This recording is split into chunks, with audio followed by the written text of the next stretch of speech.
This evening, we're going to be taking a look at the mountain of evidence that there really is for the resurrection of Jesus. And then we're going to take a look at about the 7 most common cultural and scholarly objections to the resurrection of Jesus. And we're going to put them through the test of logic and historicity.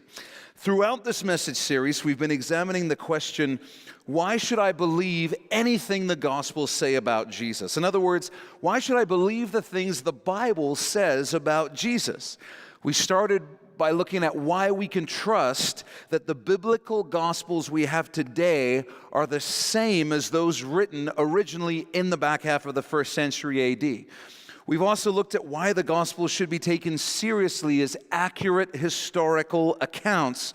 And last week we looked at the top 10 reasons why we know that the Gospel writers told the truth. All of this is important because the teachings of the Bible and all of Christianity hang on the belief that Jesus is God and that He proved it by rising from the dead. If the resurrection is a lie, we have no reason to take anything else the Bible says seriously.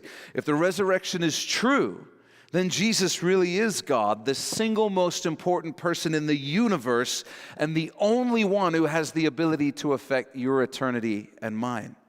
If you're a person who cares about truth, you owe it to yourself to investigate the claims of Jesus. And the most logical place to start is with His resurrection.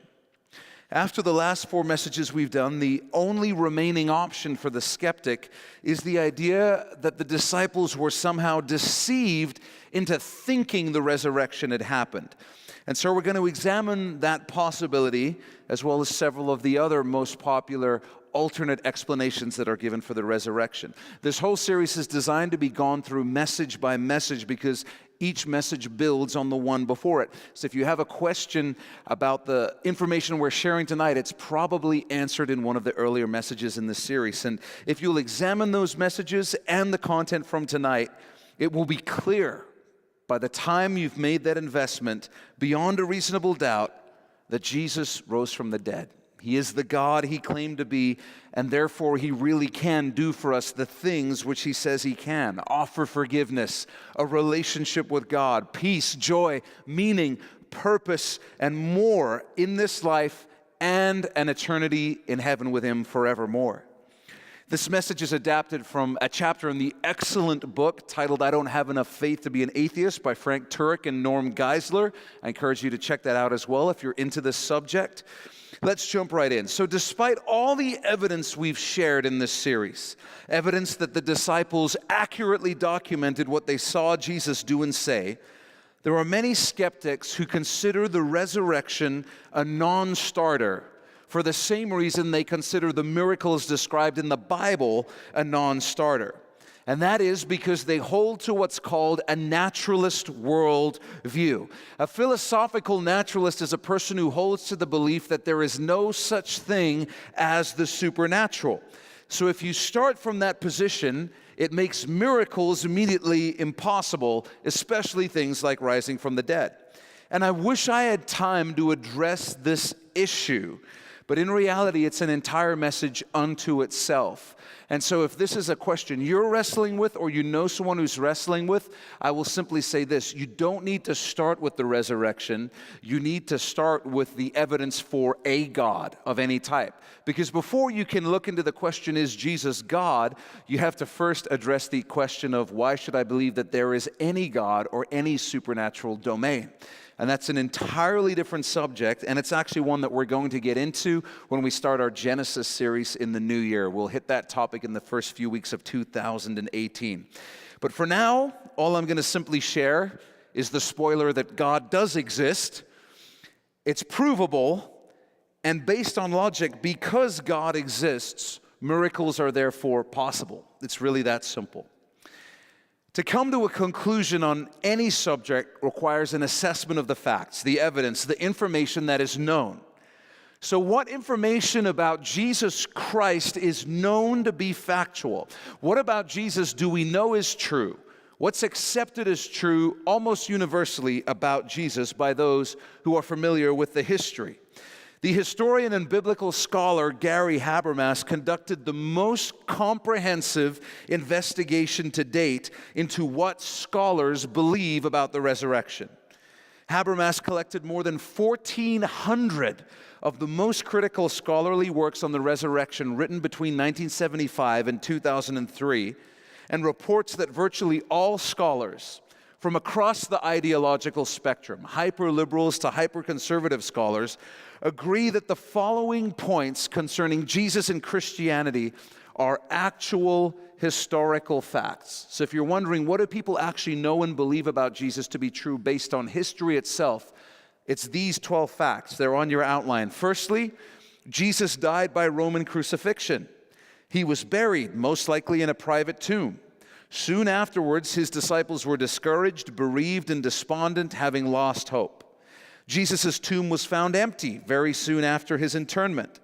The disciples had experiences they believed were actual appearances of the risen Jesus. Due to these experiences, the disciples' lives were thoroughly transformed. They were even willing to die for their belief. Number 7, the resurrection was preached and proclaimed very early, from the beginning of church history. The disciples' public testimony and preaching of the resurrection took place in the city of Jerusalem, where Jesus had been crucified and buried shortly before. The gospel message centered on the preaching of the death and resurrection of Jesus. Sunday was the primary day for gathering and worshiping. James, the brother of Jesus and a skeptic before this time, was converted when he claimed to have seen the risen Jesus. Just a few years later, Saul of Tarsus, later known as Paul, became a Christian believer due to an experience that he also believed was an appearance of the risen Jesus. Now, if you were paying attention, you would have noticed that none of those facts prove Jesus was God or make that claim. They're simply historical facts that are accepted by virtually all scholars who have studied that period of history. And so when people want to say things like, well, there's no evidence Jesus existed, we've covered in our last 4 messages why that's absolute nonsense. But these are actually 4 facts, not only saying that Jesus existed, but specific pieces of information that is known about the time from secular history. These facts are widely and almost universally accepted among scholars. Because of those 12 facts, the last possible out for the skeptic is the theory that the gospel and the New Testament writers were deceived. In other words, perhaps they were simply wrong about what they thought they saw. Perhaps they really believed that Jesus had risen from the dead, and that's why they paid with their lives, but they were actually mistaken or fooled. Perhaps there are natural explanations for all the miracles that they think they saw Jesus perform during those 3 years. Remember that while not all scholars believe that Jesus rose from the dead, virtually all scholars acknowledge that the disciples of Jesus believed that he rose from the dead. So for the disciples to be wrong or deceived in some way, there has to be another explanation for the resurrection and all these other miracles that the disciples claim to have witnessed in the New Testament. We're focusing on the greatest miracle recorded in the New Testament, the resurrection. Why? Because if you can disprove the resurrection, then you've likely disproved all the other miracles in the Gospels and probably in the Bible. But if you can prove that the resurrection is the most likely and reasonable explanation given the evidence, then you can prove by implication that all the other Gospels record miracles that are at least possible. So let's move into the Mythbusters portion of today's study and work our way through the most common and widely spread theories that supposedly disprove the resurrection.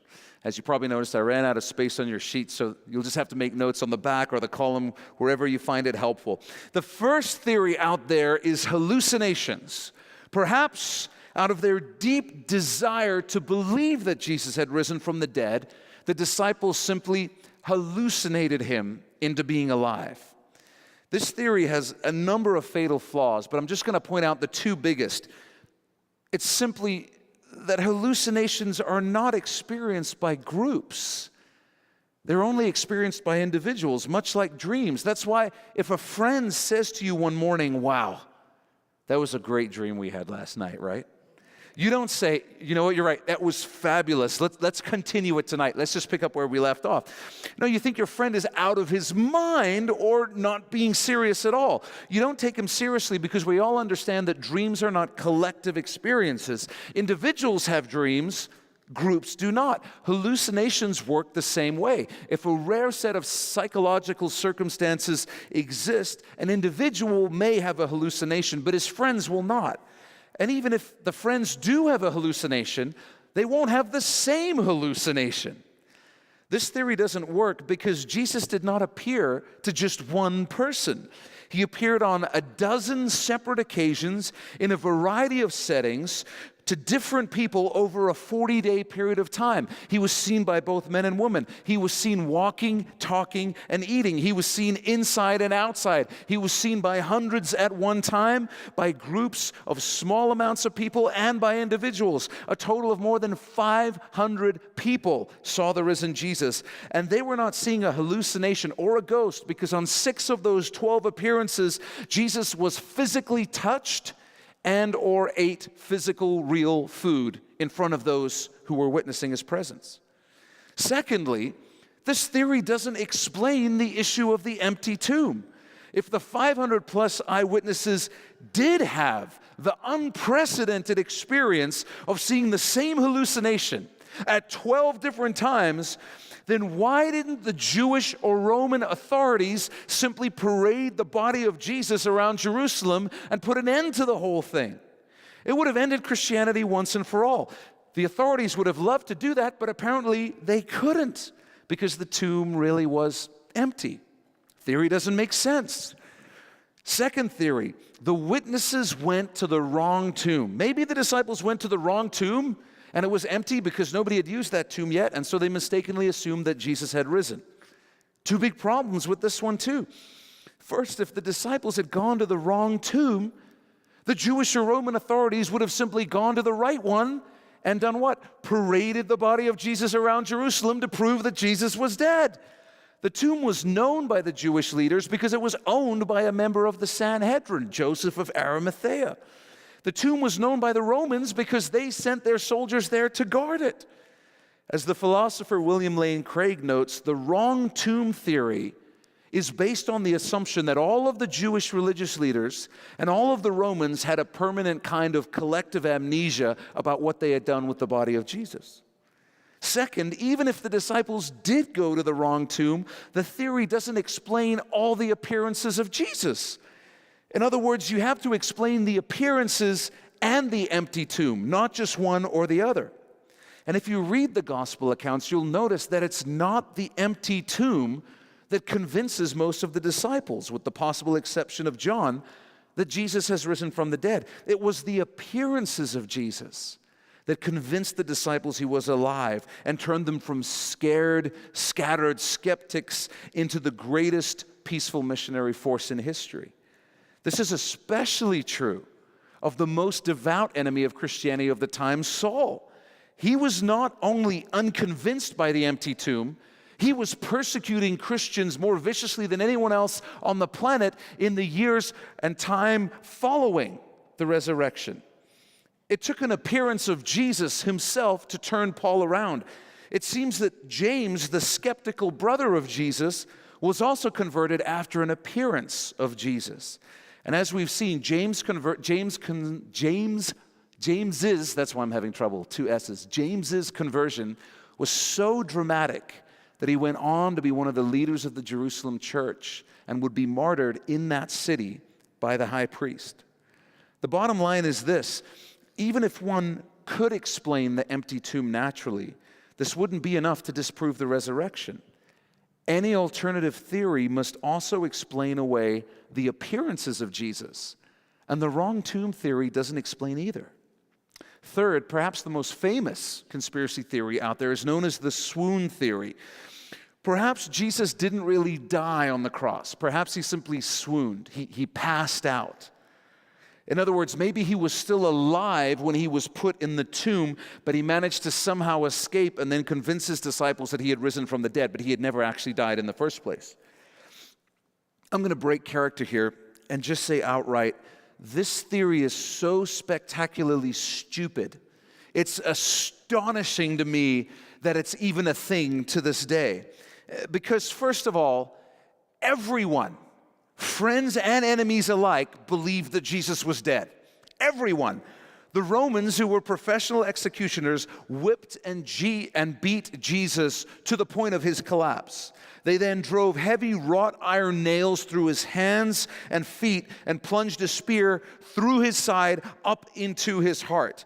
They didn't break his legs when he was on the cross to hasten death because they knew he was already dead. Additionally, Pilate checked to make sure that Jesus was dead, and the fact that Jesus was dead was the reason the disciples lost all hope.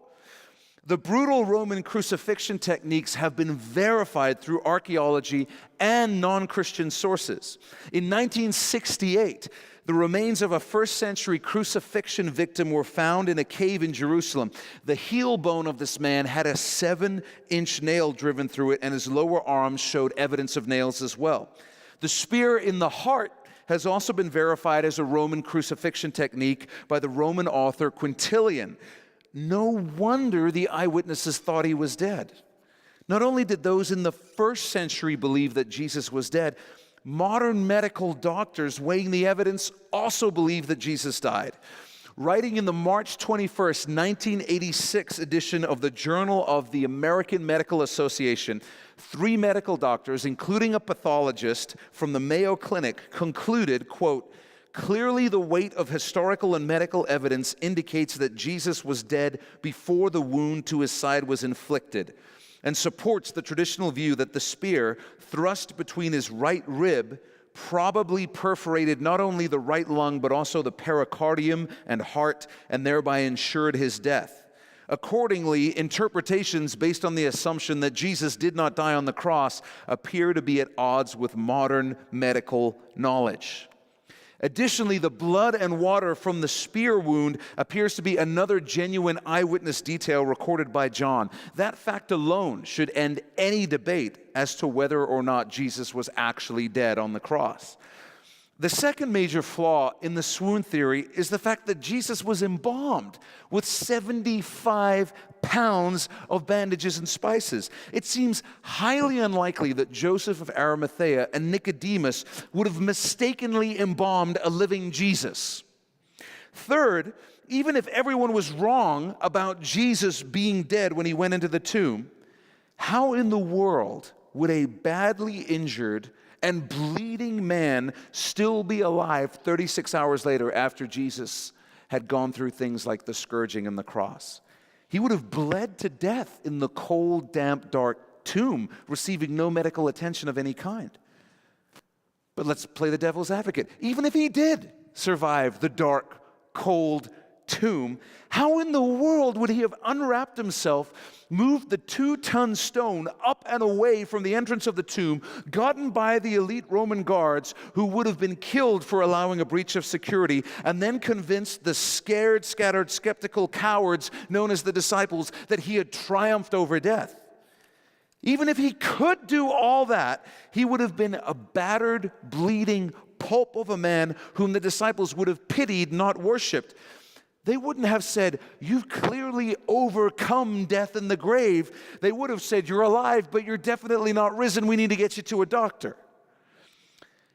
The swoon theory also cannot explain Jesus' bright light appearance to Saul on the road to Damascus that transformed his whole life and turned him from the most avowed enemy of Christianity into its greatest evangelist.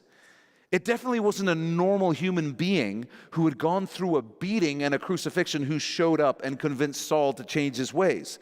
Paul's description of his conversion is recorded twice in the book of Acts. And in chapter 22, this is how Paul describes his conversion to a hostile Jewish crowd.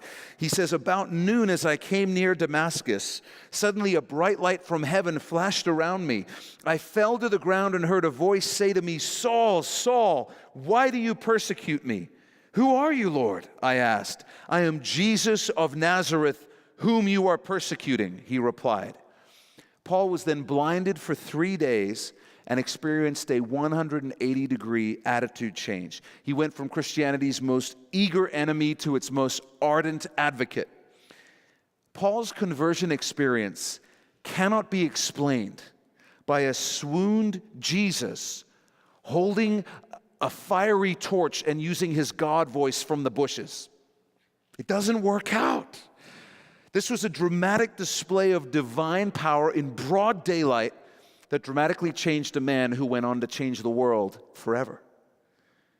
Additionally, several non-Christian writers affirmed that Jesus had died by crucifixion, including Josephus, Tacitus, Thallus, and the Jewish Talmud. The Talmud, for example, says that Yeshua, Jesus, was hung on a tree, that's another name for a cross, on the eve of the Passover. The Jewish Talmud is not considered a source that's friendly to Christianity, so there's no reason to doubt its authenticity. For all of these reasons and others, very few scholars take the swoon theory seriously anymore. There's just too much evidence against it. Fourthly, but what if the disciples stole the body? As we talked about last week, this theory doesn't work because in it, the disciples are the ones doing the deceiving. They're not the ones being deceived. And we've spent the last 4 weeks explaining why we know they weren't being deceptive. Most notable is what we talked about last week, the complete lack of motive to perpetrate this deception and then to keep perpetrating it all the way to their deaths. This theory implies that the disciples stole the body of Jesus in order to get themselves beaten, tortured, and martyred. Simply put, nobody can explain why anyone would do this. Why would they embark on such a self-defeating conspiracy? And why did every one of them continue to say that Jesus had risen from the dead to their deaths when they could have saved themselves by recanting their testimony?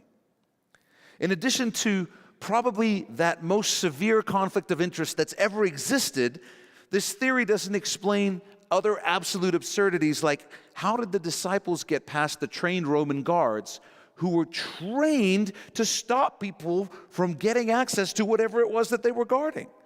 Or if Jesus never rose from the dead, then who appeared to Paul and to James and to all the other eyewitnesses? Or did the New Testament writers lie about their conversions too? Did Paul just make up the evidence he shares in 1 Corinthians? And what about all those non-Christian writers who recorded details about the life and death of Jesus? Did Josephus lie about James being martyred by the Sanhedrin? Did the Roman writer Phlegon lie as well when he wrote in his chronicles, Jesus, while alive, was of no assistance to himself, but that he arose after death and exhibited the marks of his punishment and showed how his hands had been pierced by nails? It would take far more of a miracle for all of this to just happen than for Jesus to rise from the dead. If you read the Gospels, you'll find that this theory, the theory that the disciples stole the body, was the one offered by the Jewish religious leaders of the day to explain the empty tomb. Beyond the fact that the disciples had no motive and no ability to steal the body, this ancient Jewish explanation was incompetent for two other reasons. We've talked about this before. If the guards were asleep when they stole the body, how would they have known it was the disciples of Jesus who took it? Secondly, no Roman guard would ever admit to the punishable by death offense of falling asleep on the job and allowing the object you were guarding to be stolen. Perhaps that's why, as Matthew records, the Jewish authorities had to bribe the guards and promise to keep them out of trouble with their governor. But the most important thing this theory proves, the theory that the disciples stole the body, is it proves that there really was an empty tomb. And even the Jewish religious leaders, by offering that explanation, prove the body of Jesus was nowhere to be found after the third day. Number 5 is this theory. This is another one I just find amusing. A substitute took Jesus' place on the cross. Somehow, some way, there was a high five, there was a tag team kind of thing, and some hyper-zealous, crazed follower of Jesus took his place on the cross, and then Jesus appeared from behind the curtain, alive and well.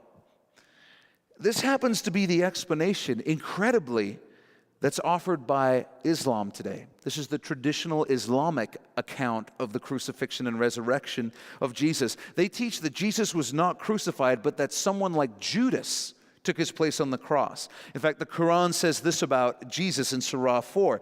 It says, "They kill him not, nor crucify him, but so it was made to appear to them.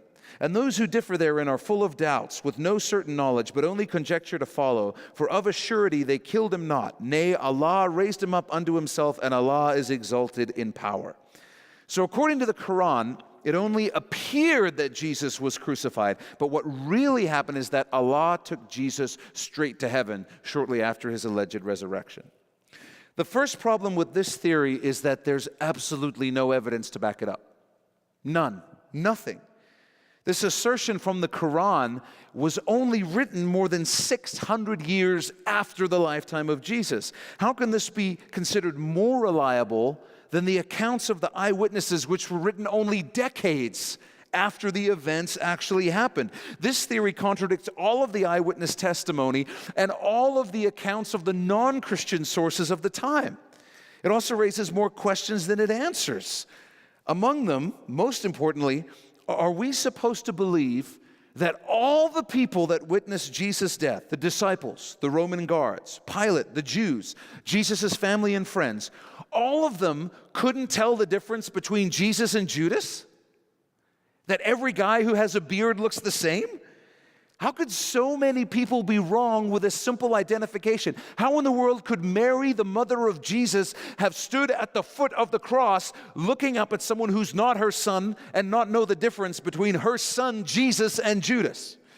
That's like saying that Abraham Lincoln wasn't the one killed next to his wife that April evening in 1865 at Ford's Theater.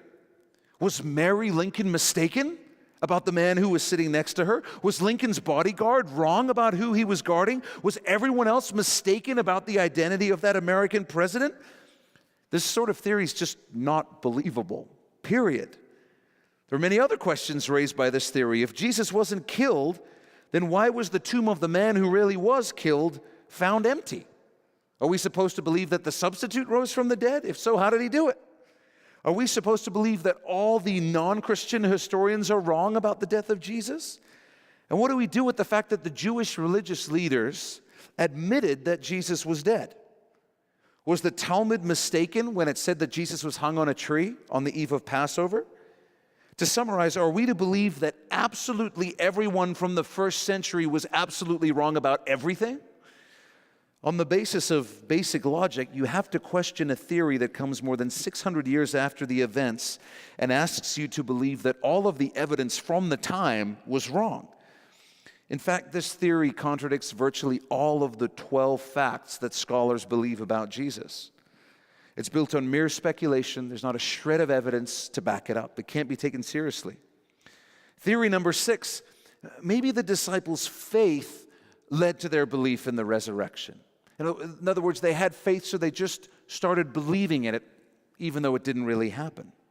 A guy named John Dominic Crossan is co-founder of the far-left, hyper-liberal group of scholars and critics who call themselves the Jesus Seminar. You might remember in one of our earlier messages, we talked about the other co-founder, Bart Ehrman.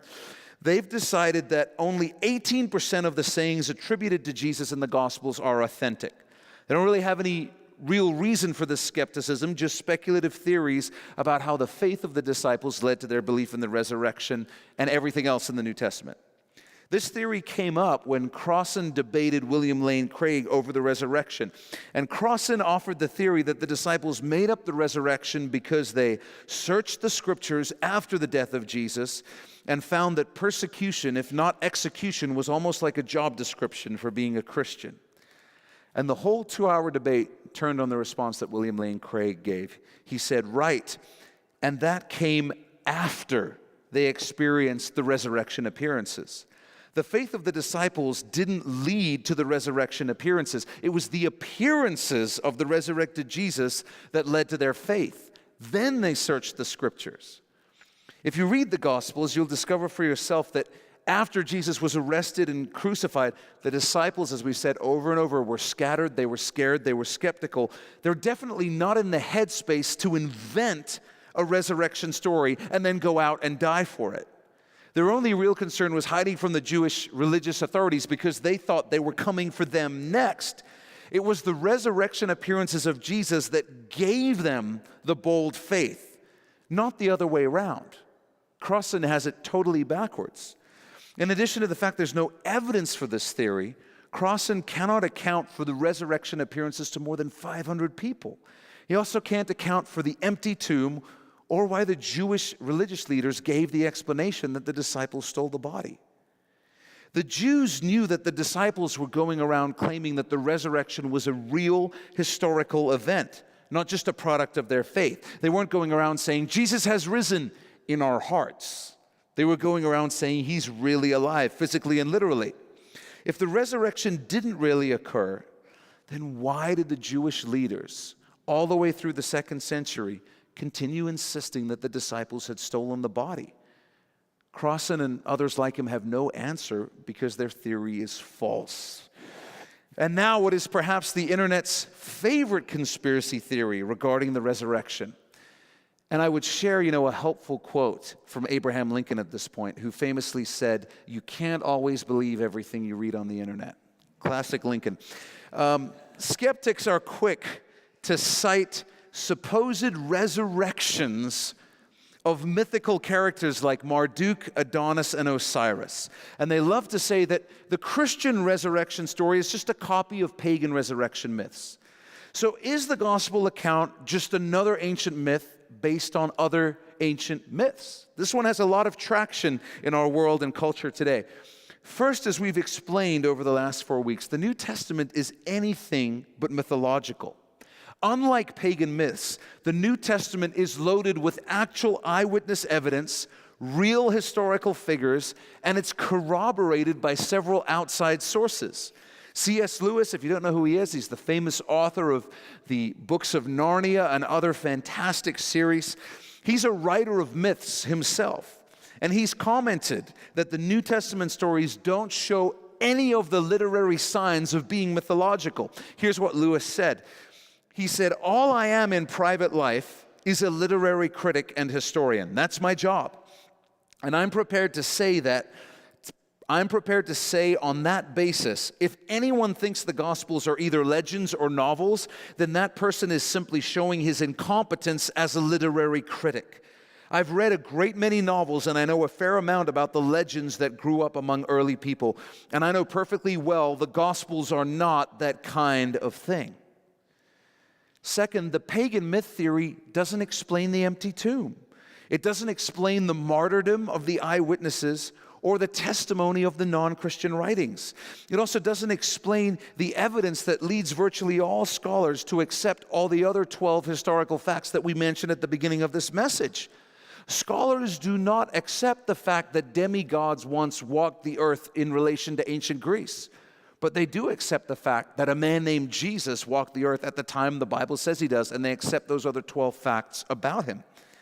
Third, ancient non-Christian sources knew that the New Testament writers were not offering mythical accounts.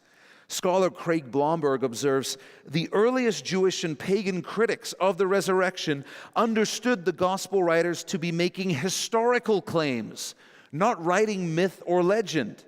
They merely disputed the plausibility of those claims." So in other words, in those first several centuries following the time of Jesus, none of the critics of Christianity were under the impression that these were myths or legends. They understood the gospel writers and the writers of the New Testament were claiming these were actual historical events. And those who didn't believe it because they dismissed it as myths. They didn't believe that Jesus actually rose from the dead. But they understood the issue was actual history. Fourth, no Greek or Roman myth spoke of the literal incarnation of a monotheistic God into human form by way of a literal virgin birth, followed by his death and physical resurrection. The Greeks were polytheists. They believed in many gods, not monotheists who only believe in one God, as New Testament Christians did. Additionally, the Greeks believed that if you were reincarnated, it was into a different physical body. New Testament Christians believed in resurrection into the same physical body that was then made immortal. Fifth, the first real parallel of a dying and rising God doesn't appear until AD 150, more than 100 years after the origins of Christianity. So if there was any influence on one on the other, it was the influence of the historical events of the New Testament on mythology, not the reverse. The only known account of a god surviving death that predates Christianity is the Egyptian cult god Osiris.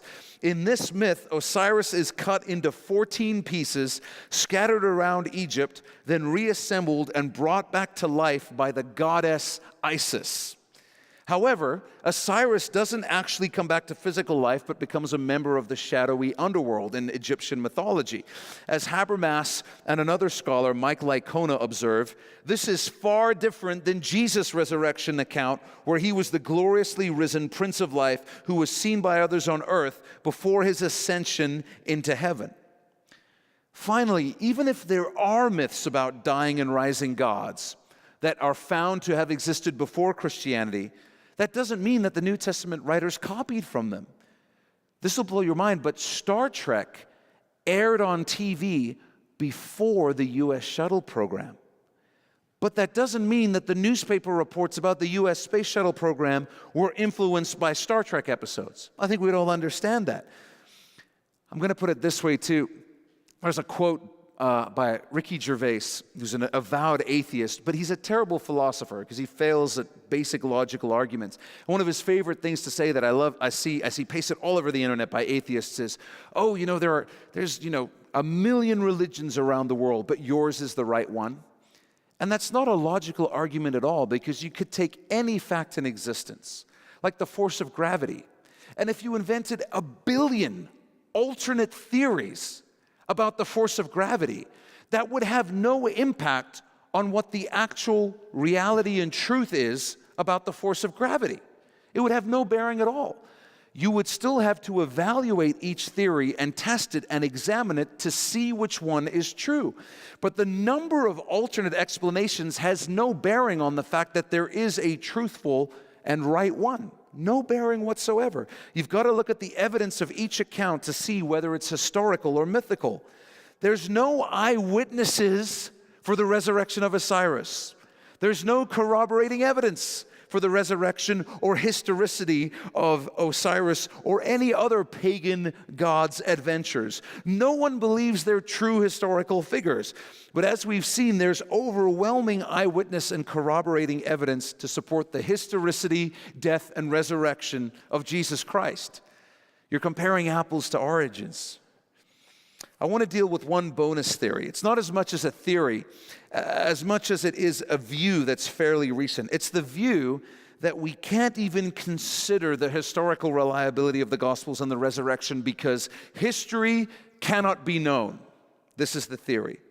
Ironically, this objection normally comes from the same people who say they know that the first life on earth generated spontaneously from non-living chemicals, and that all subsequent life evolved from that first life without intelligent intervention. They're absolutely sure about that history, despite the fact there are no eyewitnesses, virtually no corroborating data for those events. Yet they assert that the resurrection of Jesus, an event for which there are eyewitnesses and corroborating data, cannot be known, which goes against all common sense. Are we not sure who the first president of the United States was? Who the first prime minister of Canada was? Are we not sure about the date that World War II started, the date Pearl Harbor was attacked? Who won the Stanley Cup in 1975 or the World Series in 1987? Of course we are. We know all of those things for a fact. The skeptic's absolutely wrong. But the skeptic might say, well, we can't have knowledge of any past event because we don't have access to all the facts. But based on that logic, then scientists can't know anything either because they don't have access to all the facts. It's obviously absurd. While we don't have access to all the facts, we may still be able to gather enough facts to be reasonably certain about what happened. Part of the confusion involves a failure to define what it means to know something. We can't go back in a time machine and witness history again, so our understanding of history is based on probability. In other words, we have to use the same standards that a jury in a court case would use to decide if the defendant had committed a crime. And that standard is beyond a reasonable doubt. That's the standard for history, that's the standard for science, it's the standard for our legal system. If history cannot be known, then no jury could ever convict anyone of anything. After all, a jury makes a judgment on the guilt or innocence of a person based on implied knowledge about some past event. Historians have to discover the truth, just like police and forensic scientists do, by piecing together the evidence, interviewing eyewitnesses, and coming to the most reasonable conclusion. Finally, if we can't know history, then based on that rationale, skeptics cannot claim that Christianity is untrue. Because to say that Christianity is untrue and that Jesus didn't rise from the dead, the skeptic has to claim that they know history. Every negation implies an affirmation. If they're going to say Jesus didn't rise from the dead, which is the negation, then they have to know what actually happened to him, which is the affirmation. In the end, skeptics and atheists are caught in a dilemma. If they say history cannot be known, then they lose the ability to say that evolution is true and Christianity is false. If they admit that history can be known, then they have to deal with this mountain of evidence and what is known about Jesus and the history of Christianity. And so we've just laid out the reasons why the 7 most popular resurrection conspiracy theories don't pass the basic tests of logic and history. But the truth is, I don't think that's enough. I don't think we need to just play defense, because skeptics of the resurrection demand that Christians provide proof for their belief. And I think we have. But I also suggest that those who hold to any other theory about the resurrection also need to offer their own first century evidence. It seems only fair, given that the evidence in Christianity is based in the first century. Therefore, the skeptic should have to meet the same standard. You see, it's one thing to come up with an alternate theory, but it's another thing to actually provide evidence from the time for it. A theory is not evidence. Reasonable people demand evidence, not just theories, because anyone can come up with a theory to explain any historical event. If someone were to claim that all of the video evidence of the Holocaust concentration camps was staged and manufactured by Jews to generate sympathy so that a Jewish state could be proposed, you wouldn't believe that theory because it flies in the face of all the known evidence. If someone who believed that wanted to be taken seriously, they would have to provide their own credible, independent eyewitness evidence from the time that meets the same quality standards as the evidence we already have. And of course, that sort of counter evidence doesn't exist when it comes to the Holocaust. And that's the reality of the resurrection too. While skeptics can come up with alternate theories, there's no evidence from the first century supporting any of them. The only alternative theory for the resurrection that's even mentioned in the first century is in the Gospels. It's in the Gospel of Matthew. It's the theory that the disciples stole the body, and it's clearly identified as a lie. No one from the ancient world, even the enemies of Christianity, has offered a plausible alternative explanation for the resurrection. Many alternative theories formulated over the past 200 years from our time are rooted in that naturalist philosophical position, the belief that there's no such thing as the supernatural. Since modern philosophical scholars rule out miracles in advance, they invent explanations to explain away the resurrection. And as we've seen, their explanations don't even make sense. They're absurd and they fail basic tests of logic. If you hold to a different theory for the resurrection, you need to answer this question: what evidence do you have for your theory? Can you name 3 or 4 first century sources that support your theory? And when an honest skeptic is presented with this question, they're only going to be able to answer with silence or some sort of bumbling answer, because there is no evidence from the time for their theory. And it's not just the resurrection they have to explain. They also have to explain the other 35 miracles Jesus performed that are attributed to him by multiple eyewitnesses. Are we supposed to believe the gospel writers were deceived about all of those miracles? This sort of mass deception theory would need some sort of evidence, some sort of motivation. But we don't have any motivation, and we don't have any evidence from the time against it. The only evidence against it from the time, probably the 2nd century, is the Jewish Talmud, which even admits that Jesus performed unusual acts, but it says that he, quote, practiced sorcery. But this explanation is just as weak as the Jewish explanation for the empty tomb. Because while sorcery or magic or sleight of hand could explain some of Jesus' miracles, it can't explain all 35. It can't explain things like rising from the dead, giving sight to somebody who's been blind their whole life, walking on water, turning water into wine, things like that. So if there's no ancient evidence for deception, are we supposed to just believe what the New Testament says? Well, why not? Why not? We live in a universe clearly created by God, therefore miracles are possible. And while it's true that we don't have independent verification for all of the miracles in the New Testament, because some are only mentioned by one gospel writer, we do have multiple verifications of many of them, including the resurrection. And the sheer number of independent sources outside the Bible who aren't even friendly to Christianity, who talk about Jesus performing miracles, is just too great to be explained away by saying it was some deception. One person might be deceived once, but not multiple people numerous times over and over and over again. The German scholar Wolfgang Trilling wrote this. He said, "We are convinced and hold it for historically certain that Jesus did in fact perform miracles. The miracle reports occupy so much space in the Gospels that it is impossible that all could have subsequently been invented or transferred to Jesus." And William Lane Craig said, "The fact that miracle workings belong to the historical Jesus is no longer disputed." In other words, those people who say Jesus didn't perform miracles don't make that claim based on the historical evidence. They make that claim based on the philosophical belief they hold to. So people who say Jesus didn't perform miracles are naturalists, and they're saying, well, because I believe miracles are impossible, Jesus therefore could not have performed miracles. But there's nobody who's saying, based on the historical evidence, Jesus didn't perform miracles, because you can't make that claim based on the historical evidence. There's simply too much evidence to ignore. And with regard to the resurrection, all the other theories have fatal flaws. And we have overwhelming eyewitness and circumstantial evidence that Jesus really rose from the dead.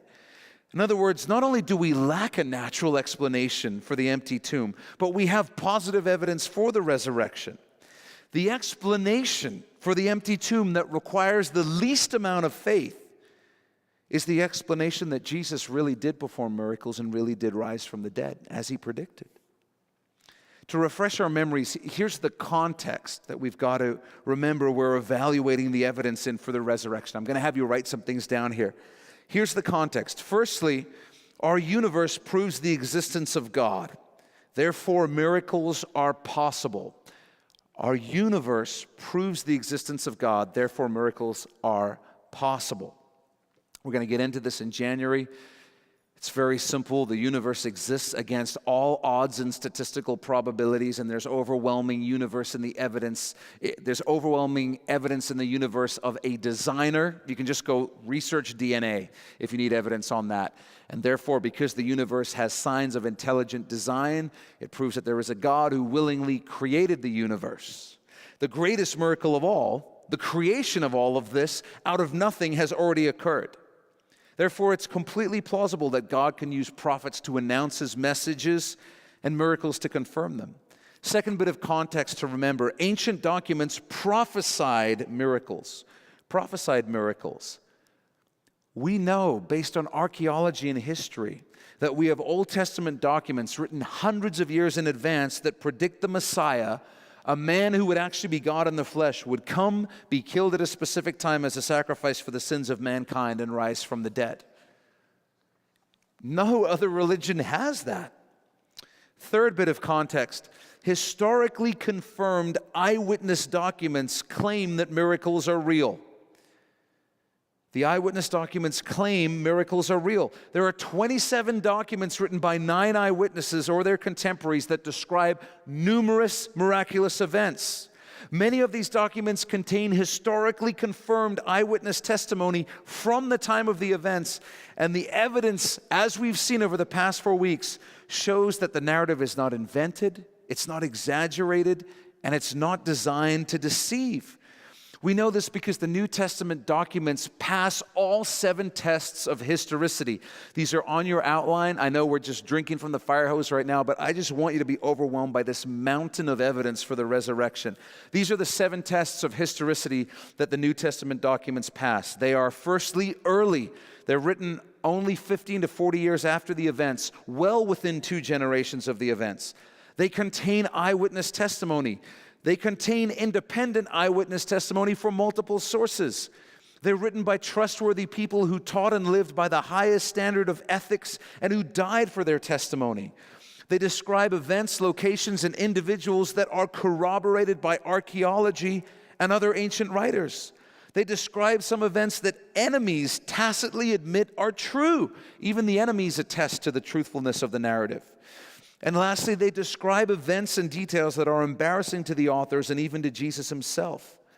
And when you put all of these historically confirmed eyewitness documents together, this is the story they tell. Also on your outline here. At the time and place, and in the manner predicted by the Old Testament prophecies, Jesus arrives in Jerusalem and claims to be the Messiah. This is known history. He teaches profound truths, and according to numerous independent eyewitnesses, performs at least 35 miracles, summons groups of people, and rises from the dead. Again, these are just facts we're sharing right now. Secondly, once cowardly and unbelieving eyewitnesses, the disciples, suddenly begin to boldly proclaim Jesus' resurrection in the face of persecution and death. As we said last week, misguided people might die for a lie they think is true, but they won't die for a lie they know is a lie.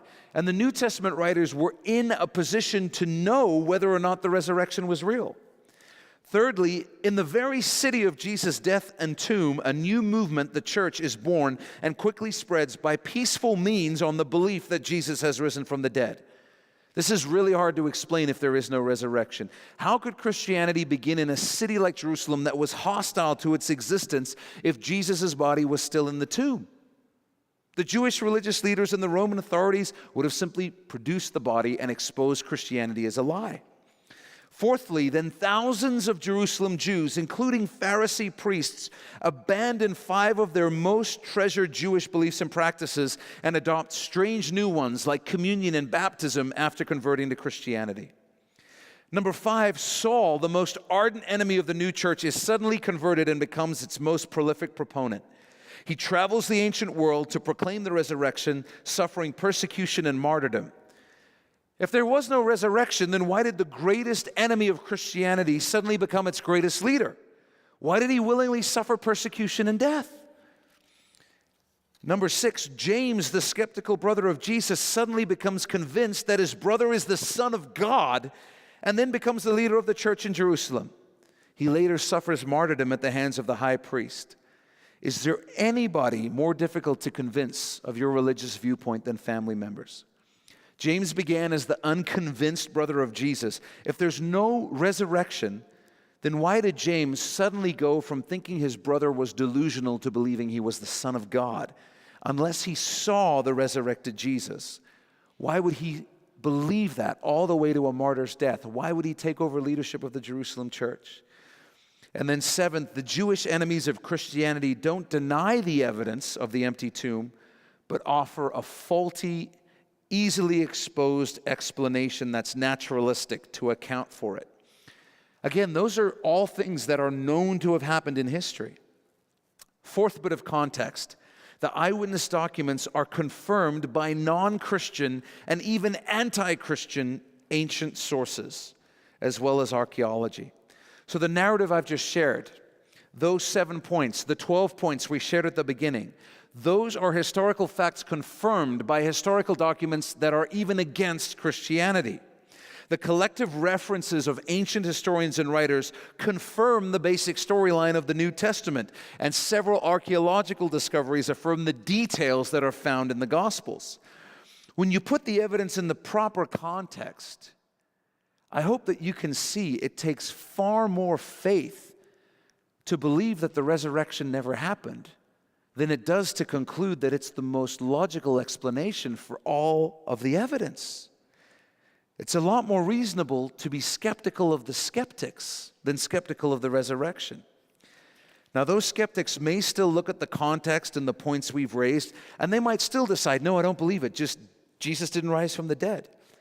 But if they do, they can't just provide an alternate theory. They have to provide evidence as good or better than the evidence for the resurrection of Jesus. And no one can.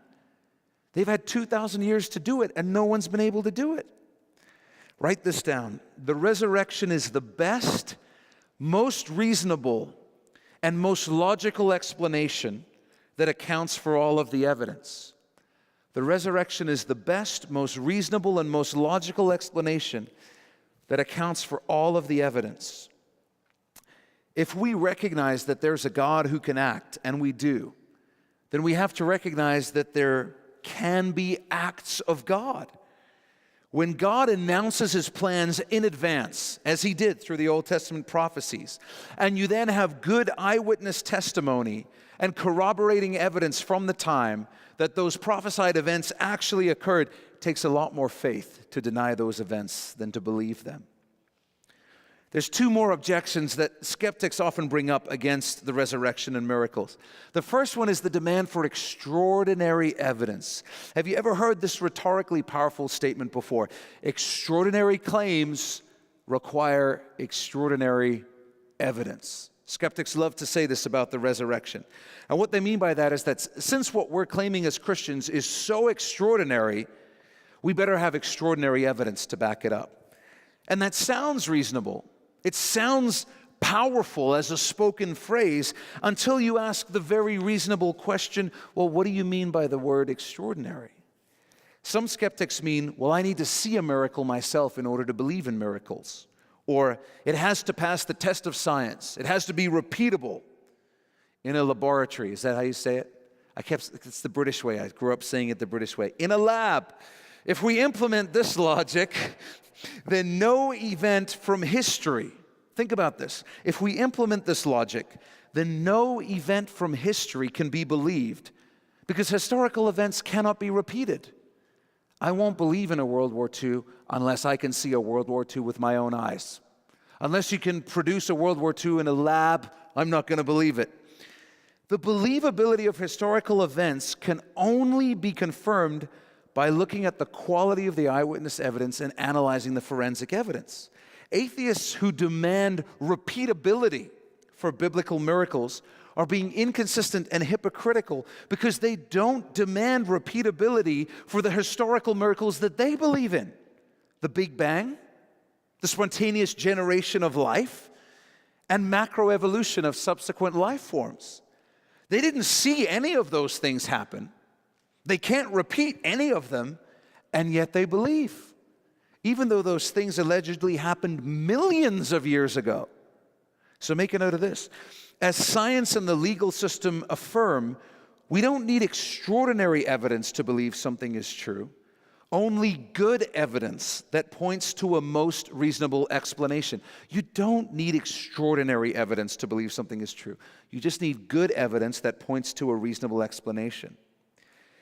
If by extraordinary evidence someone means much more than usual, then that's exactly what we have to support the resurrection. We have more eyewitness documents and earlier eyewitness documents for the resurrection than for any other event or person in the ancient world. These documents include more historical details and figures that have been corroborated by more independent and external sources than anything else from the ancient world. And as we've just reviewed, we also have more than usual circumstantial evidence supporting the resurrection. But finally, the skeptic's entire presupposition there should be challenged. We don't need extraordinary evidence to believe something. Atheists affirm this from their own worldview. They don't believe in the Big Bang because they have extraordinary evidence for it, but because there's good evidence that the universe came into being out of nothing. Good evidence is all you need to believe in something. But atheists don't even have good evidence for their most treasured beliefs. They believe in spontaneous generation and macroevolution on the basis of faith alone. And I say faith alone because there's not only little to no evidence for spontaneous generation and macroevolution, but there's stronger evidence against those possibilities. Additionally, skeptics don't demand extraordinary evidence for other extraordinary events or people from history. For example, few events from ancient history are considered more extraordinary than the life of Alexander the Great. We studied him a lot when we went through the book of Daniel.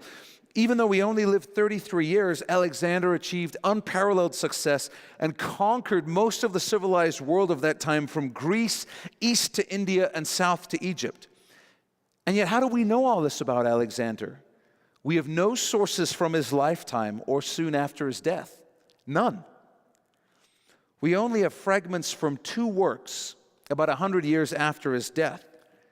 The truth is, we base virtually everything we know about the extraordinary life of Alexander the Great from historians who wrote 300 to 500 years after his death. In light of the robust evidence for the life of Jesus, anyone who doubts the historicity of Jesus should at a minimum doubt the history of Alexander the Great. In fact, to be consistent, a skeptic would have to then doubt all of ancient history. So why do skeptics demand extraordinary evidence for the life of Jesus, but not the life of Alexander the Great? Because once again, they presuppose a naturalistic universe in which the supernatural does not exist.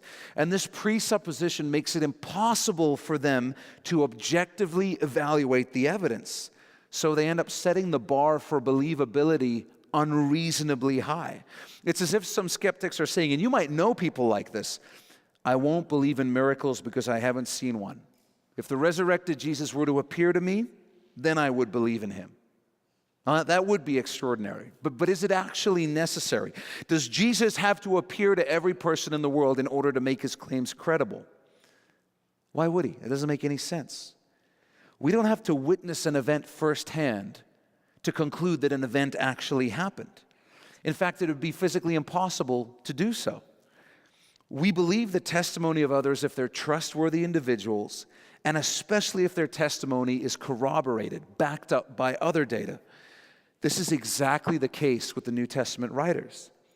But philosophically, theologically, if God were completely obvious, in your face, and always putting on miraculous displays for us to prove himself, then he very may well infringe on our free will. Because if the purpose of this life is to allow us to freely make choices that will affect our eternity, then God will give us convincing evidence, but not compelling evidence of his existence and purposes. And he would do this so that those who desire to know the truth would be able to find him, find evidence that he exists, and be able to follow him with confidence. But at the same time, to preserve free will so that those who do not desire to be informed of the truth would have the option to suppress or ignore the evidence and go on living as though he didn't exist. We're almost done. Hang with me. There were 2 questions that we needed to answer to see if the New Testament of the Bible is truly historical. Firstly, do we have accurate copies today of the original documents that were written in the first century? And secondly, do those documents speak the truth? Over the past 5 weeks, we've seen that the evidence is strong that the answer to both of those questions is yes. In other words, we can be sure beyond a reasonable doubt that the Gospels and the New Testament are historically reliable. We can only conclude that the major events in the New Testament really happened nearly 2,000 years ago. Jesus really lived, he really taught, performed miracles, died by crucifixion, and then rose from the dead. And if you're still not convinced, let me share one more thing with you: the incredible impact of the life of Jesus on history, as expressed in a short excerpt from his sermon that's often titled One Solitary Life. It says this: he was born in an obscure village, the child of a peasant. He grew up in another village where he worked in a carpenter shop until he was 30. Then for 3 years, he was an itinerant preacher. He never wrote a book. He never held an office. He never had a family or owned a home. He didn't go to college. He never lived in a big city. He never traveled 200 miles from the place where he was born. He did none of the things that usually accompany greatness. He had no credentials but himself. He was only 33 when the tide of public opinion turned against him. His friends ran away. One of them denied him. He was turned over to his enemies and went through the mockery of a trial. He was nailed to a cross between two thieves. While he was dying, his executioners gambled for his garments, the only property he had on earth. When he was dead, he was laid in a borrowed grave through the pity of a friend.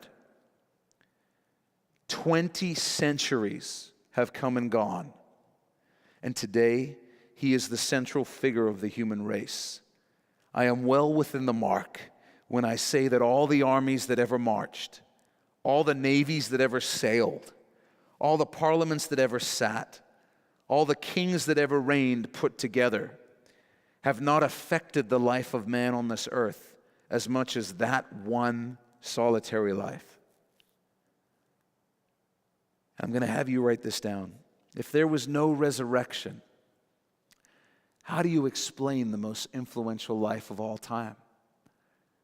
Whether you're a Christian or not, there is no argument that no man has affected the world the way Jesus has. And they only preached for 3 years. When you weigh the evidence, you'll realize that unless you saw the event yourself, you couldn't be any more sure that these events actually occurred. We don't have enough faith to believe that this one solitary life from a remote ancient village could be the most influential life of all time unless the resurrection is really true. I'm going to close with this. I was listening to a podcast the other day, and it hit on a subject that I'd actually seen. If you don't know who Neil deGrasse Tyson is, he is a person who seems to be extremely fond of himself. That's the kindest way I can put it. He's also the foremost public face of the scientific community. In other words, when somebody wants to talk about science or understanding science, he's the guy they call, and he's the guy who loves to be on TV. He's like Bill Nye the Science Guy, except he actually is a scientist. He does actually have that going for him. And Neil deGrasse Tyson will now be asked by people, what do you think about God? Which is a fascinating commentary because that's a philosophical question, not a scientific question. But in our society today, scientists are considered to be the philosophers of the age, not philosophers. And I was stunned because I've seen him do this multiple times. Neil deGrasse Tyson will share, well, you know, I looked into this, and philosophers looked into the subject of God and concluded, based on all the suffering in the world, that if there is a God, he's either not all good because there's suffering, or he's not all powerful because he can't stop the suffering. And the people who are interviewing him will go, oh, wow, that's so profound. And I'm stunned when I hear them say this. And the reason is because among the objections to God, among the reasons to not believe in God, that is considered philosophically one of the most juvenile and basic and childish and easily disproved and debunked reasons to not believe in God. It's one of the easiest ones to answer. And if you're asking what the answer is, we talk about it in our message series, In the Valley, which you can get in the lobby. I answer that question. It's not a hard question to answer. And this stunned me because this means that the man who is the foremost face of science in our world today publicly has not even taken the 2 minutes it would take to Google that position, because on the very first page of results would be answers from Christians explaining why that position doesn't make sense. He hasn't even Googled it. And yet, even in the realm of science, the very first and most important question in all of science across every field is, why is there anything? That's the very first question of all science. It all comes down to that. Why is there matter at all? Why is there a universe? Why is there anything for us to study? And on this question, Neil deGrasse Tyson has not invested more than 5 minutes of his life. It's astonishing to me. Astonishing. And yet he will present himself as a reasonable, logic-based, empirically minded scientist. But his philosophical position on God proves the exact opposite. And I share that to say that what we talked about is really true. There is a mountain of evidence for the resurrection. It's the only reasonable explanation for everything that even non-believers acknowledge is true about history. If you don't believe in the resurrection, you have to explain all of these facts. What the flip was going on then in the first century? You've got to actually explain what the heck happened, because something happened, and you got to explain what it is. I wonder if I have to bleep the word flip when I put this up on the internet. So I might have to. No, it'll look worse if I bleep it. This is a real dilemma. I'm going to have to think this through later. Pastor Jeff said flip in this moment. So, but something happened. All the evidence is there. But yet, if you don't want to believe, you still can choose to ignore and suppress the truth, and it will make sense to you. That is a terrifying thing. If you want to know how terrifying, read Romans 1 and 2. That you can choose to be in darkness. You can choose to deceive yourself and stay there. And the longer you dwell there, the more you can convince yourself that what you believe actually makes sense. That's a terrifying thing to me. Terrifying thing. That the Gospel of John says, lights come into the world, but the reason men did not receive it is because they prefer the darkness. They prefer the darkness. The issue is not a lack of evidence. It's never been a lack of evidence. Romans 1 says even if there wasn't the resurrection, there's still creation all around us. There's still the conscience in every human being telling them what's right and what is wrong. And so if you care about truth, examine the evidence. And if you already believe the truth about Jesus, I want to encourage you. The evidence for what we believe is overwhelming. Overwhelming. There's no comparison between Christianity and everything else. You know why all these facts are historically accepted? Because they happened in public. There was nobody with Muhammad when he allegedly went into this cave and got this magic revelation. There was nobody with the founders of Jehovah's Witnesses or Mormonism when they got these supposed revelations. There was nobody with the Buddha who saw these apparent insights he got. Everything about Jesus happened in view of witnesses and is historically corroborated. It's incredible. With that, would you bow your head and close your eyes? Let's pray together. Father, thank you so much for sending your son Jesus, and thank you that it's true. And the evidence proves it, and that you have given us as much evidence as you could without infringing on our free will. And so we thank you for it. And Lord, we thank you so much for the grace of your Holy Spirit in leading us to the truth.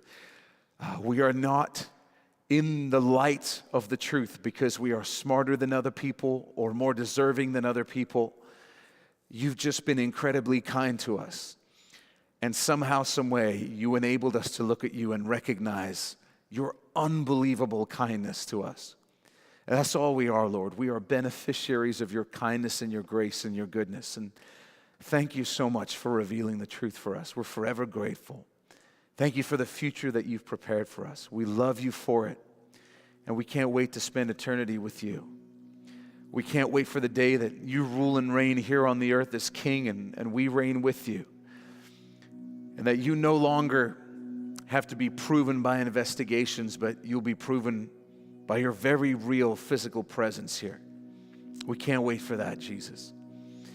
May all glory go to you where it belongs. May you be honored in everything that we do. May your name be lifted up on the earth, Jesus. We love you.